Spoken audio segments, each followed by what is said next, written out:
Hi, welcome back to another video. This is Mr. Chow from EnglishTuition.org. Now, in today's video, we are going to do a final English exam revision for the PSLE syllabus.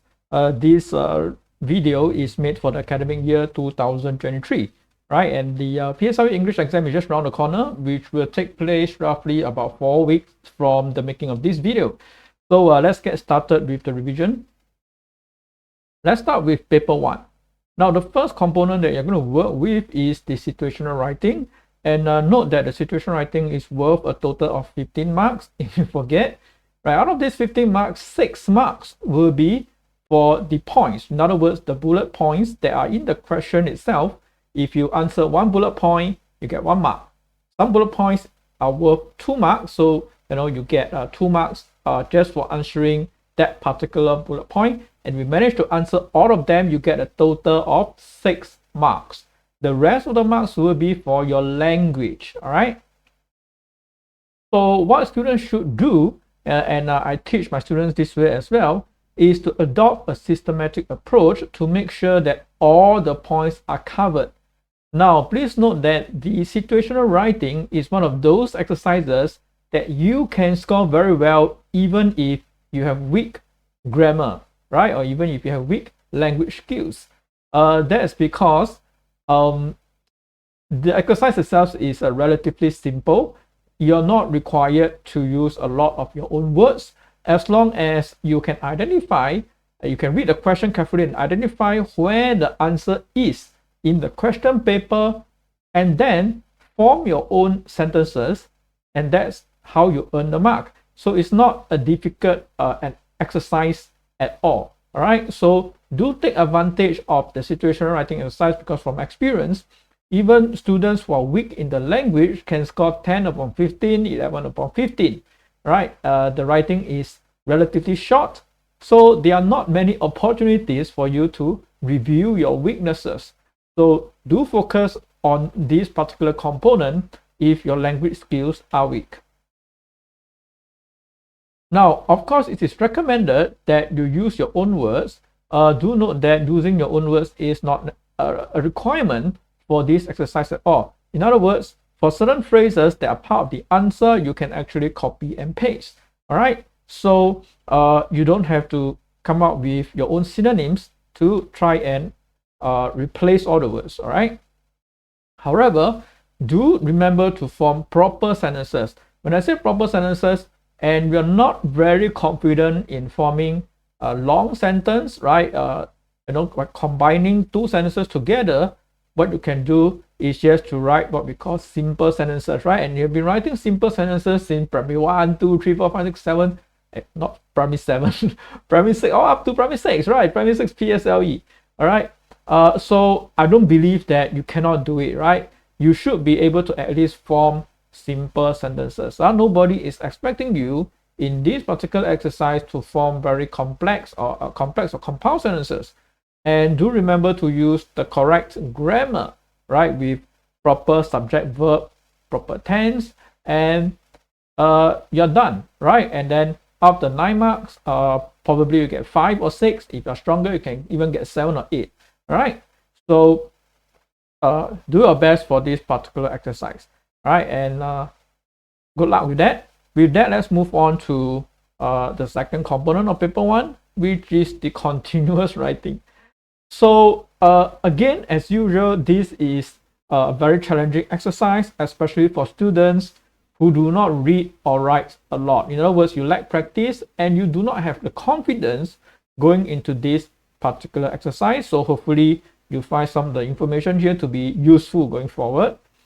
And yes, you do have to use your own words this time around, because there are not many helping words. In fact, there are no helping words given in this particular exercise.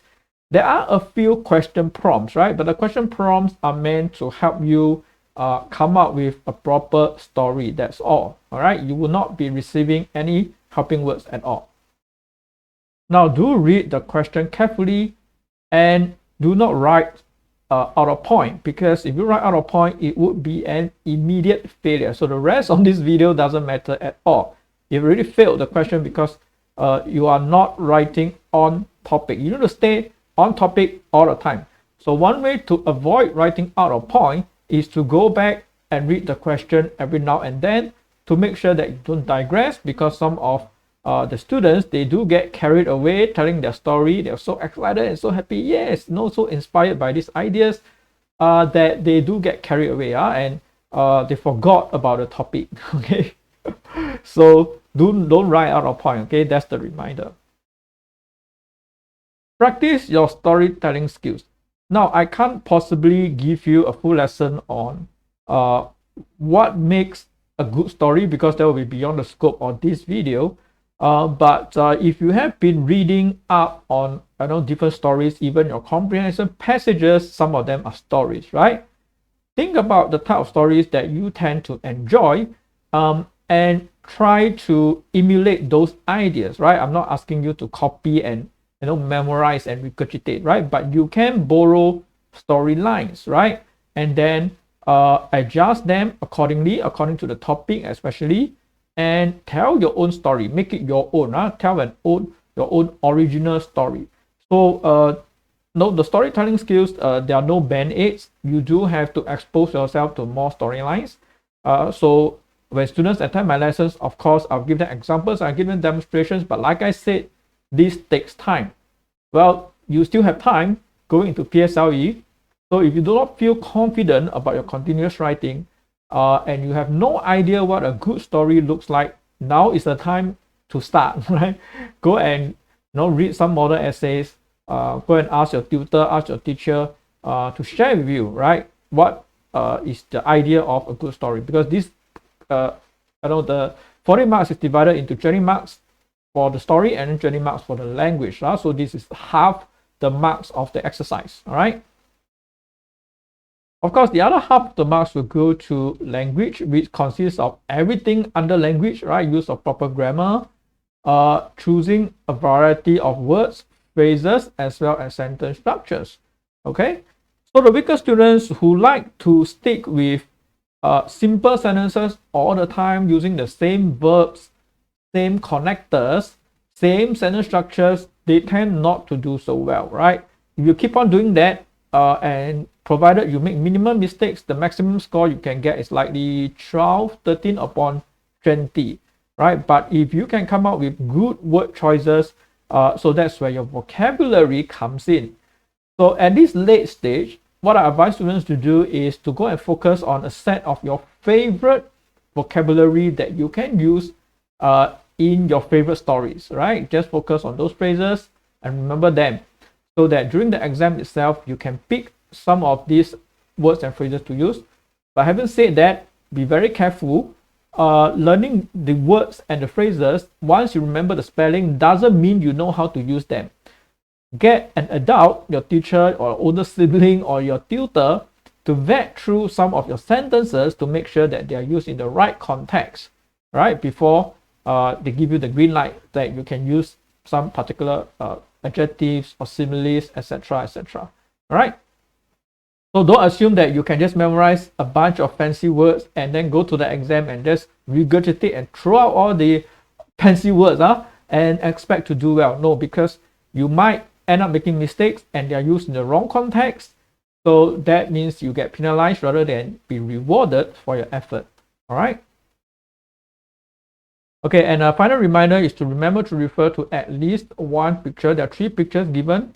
You don't have to use all of them, but just remember to use at least one of them. All right. I think with that said, we are moving on to paper 2. So let's hope you find the information useful for paper 1 and you do well for paper 1.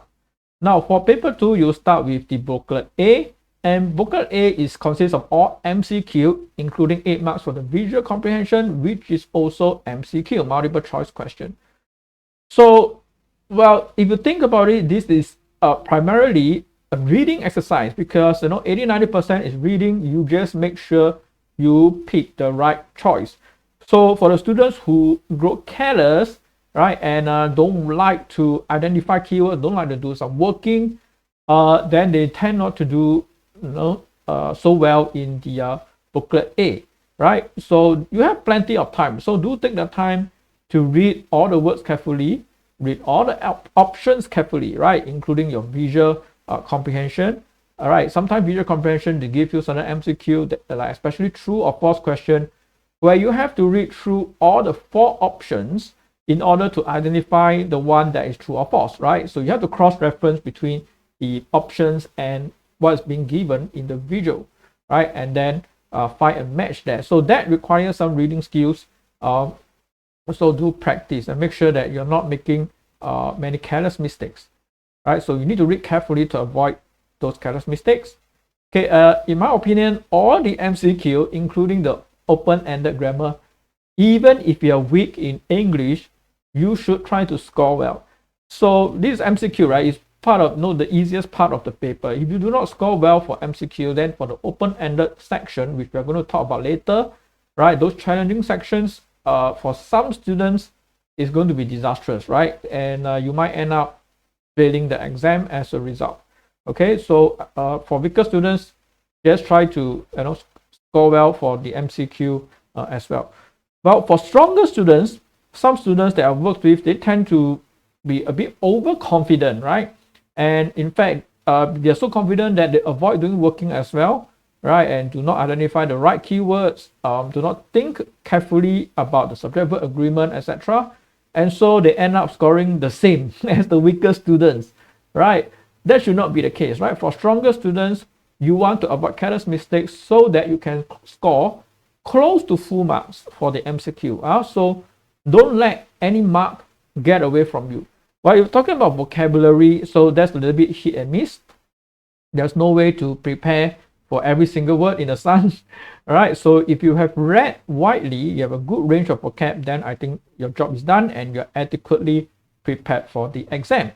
But for the grammar MCQ, for the visual comprehension, these type of exercises is completely possible to score full marks, provided you read carefully. All right. So take the time, be patient, and do your reading carefully. All right. With that, we'll move on to discuss about the more challenging sections for the paper 2, and that's from Booklet B. So from experience, we know that sentence synthesis is one of them. Many students fail this component. Some of them get 0, in fact. All right, and a lot of the students tend to make some silly, careless mistakes, like missing out certain words, prepositions left out when they should not have been left out, right? Or they add in additional words on their own when not necessary. So these are unnecessary mistakes that could have been avoided. Okay. And again, there's no quick fix for sentence synthesis. You do have to spend the time to go and practice. Now, but at this late stage, if you find yourself to be on the weaker side, and some of the topics are more complicated, right, and they're harder to remember, focus on the easier topics, right? Choose some of the basic topics, right, that you understand better, and try not to make careless mistakes on those questions, and at least get 1 or 2 questions correct. So even if you get 2 questions correct, that's like 4 marks out of 10, which is not so bad, right? And again, for the better students, do not grow overconfident. Check through your answers multiple times to weed out any careless mistakes, right? Because something as simple as addition, two subjects add together, right? Both Tom and John become how many people? 2 people, right? So the subject verb agreement would have changed, right? Because initially is Tom is something, right? Alan is something. Now both Tom and Alan become 2 people. The subject become the verb becomes a plural verb, right? Because now the subject has become plural. So take note of that. And it's something as simple as that, right? It's not that you don't know, but you are careless. Okay. As for the open-ended closed passage in exercise with no helping words and it's worth 15 marks.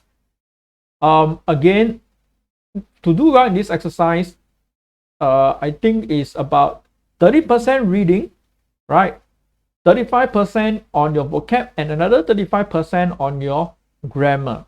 Okay, so you need to have the range of vocab so that you can come up with the right words, right? And at the same time, you need to have grammar, right? For example, if there's a blank and then followed by a preposition, it's very likely that maybe the blank is a verb because the phrase is a phrasal verb. Okay, so your grammar comes in useful as well, right? If there's a blank before a noun, maybe the blank is an adjective, right? Because an adjective can come before a noun, right? So you're looking for a descriptive word, and that your grammar will help you to narrow down your options, and in the end, it will give you a higher chance of getting the correct answer, right? And I must stress, open-ended closed passage, right, is a passage of understanding, right? You need to try to look at the different keywords, look at the different clues to understand the passage overall so that you use the right words in the right context, right? So you have to try. Even if you're failing this exercise, you have to try, right? The stronger student should be able to score at least 11 and above, meaning close to perfect scores, right? So if some students are able to do that, then I think even if you belong to the weaker side, there's still hope for you. There's still room for improvement. You should always try, never give up. That's what I tell some of my weaker students, never give up, even if it's very difficult. And then finally, we have a comprehension on the slide. Open-ended comprehension is worth 20 marks. All right, and go through some of the more common questions that are about to come out, like for example, true or false questions. How do you approach this question to make sure that your marks are very consistent, right? Go back and check with your teacher and your tutor to make sure that you figured that out. And again, I can give you some quick tips on how to improve your comprehension score. Now, for primary school, the comprehension, you are not required to write in your own words. In other words, 90% of your answer, 95%, or even as far as 98% of the answers are found in the passage itself. There will be some questions like maybe inferential questions where you are expected to come up with your own answer, but 98%, 99% of the time, students, if they reference the text passage, they are bound to do well. But the problem is, how do you know where the answers are found, right? So especially for information transfer question, right? Is it found in paragraph 1, paragraph 2? For that, you need to read the question carefully. What are they asking you? Go to the text and make sure you only identify the part that is the correct answer for the question, and you only want to leave those relevant parts and put them in your answers. So this kind of like a quick fix approach, if you are not good in language, is all about identifying where the answers are, and that should help you out quite a bit. All right, but for students who understand the text passage and you understand the questions, then there shouldn't be any issue. Just be sure that when you get the answer from the text passage, don't be lazy, right? Don't leave out some of the important details, right? If those details are relevant to your answer, make sure that you include them in your final answer. And nobody teach you to summarize the answer, right? There's no summary section in the comprehension. So don't just out of laziness try to shorten the answer or leave out some important details, and in the end you get penalized, right? Okay, and also don't be overly kiasu and try to leave all the text, right? Excessive text from the passage and expected to score. No, the examiner is only looking at do you have an accurate answer? Nothing more, nothing less, right? You give something less, 0. You give something more, also 0, right? So that's how students to be aware of that, okay? So for sentence synthesis, revise all the topics and figure out which ones you have not mastered. Okay, now is the final time. Go back to those topics and see if you can figure them out. But if it takes you too much time, you after going to the teacher, going to the tutor, you still cannot understand, right? Then just focus on the topics that you know at this late stage. For OE close, remember to look for contextual clues, which I've already mentioned. And for comprehension, make full use of your reading skills. So it is essentially a reading exercise. So make sure you read all the important keywords carefully, focus on the main ideas. What is the passage saying? What is happening in the passage? All right, or in each paragraph for that matter. So also very important to final reminder, read the questions carefully. All right. So with that, we have come to the end of this final PSLE English revision video. If you find the information useful, please remember to leave a like and a subscribe. And for those who are serious about signing up for lessons, maybe next year would be your PSLE, all right, please visit englishttution.org for more details, right? Details about the fees and the schedule, as well as the tuition location, is all on the website. And also, the O-levels online course is available, right? So if you've been watching my videos, you know that's on my website as well. All right, so again, thanks very much for watching the video. Have an excellent day, and I wish you the best of luck for your PSLE English exam. Bye-bye.